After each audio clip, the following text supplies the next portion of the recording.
Halo teman-teman, pada video kali ini saya akan memberikan tutorial cara menghilangkan akses tamu dan menambah petunjuk login.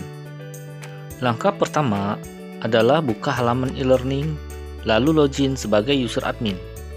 Pilih dan klik menu administrasi situs.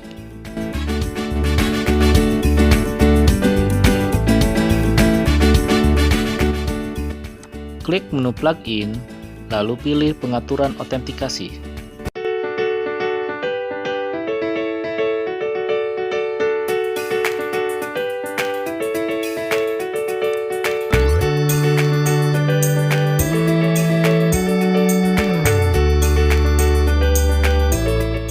Pada isian tombol login tamu, pilih sembunyikan.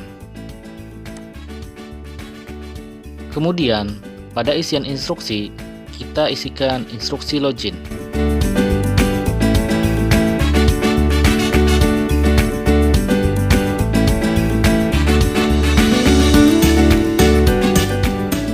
Setelah selesai, klik tombol Save Change. Lalu, logout untuk melihat perubahannya. Tombol akses tamu sudah hilang dan instruksi login telah ditambahkan.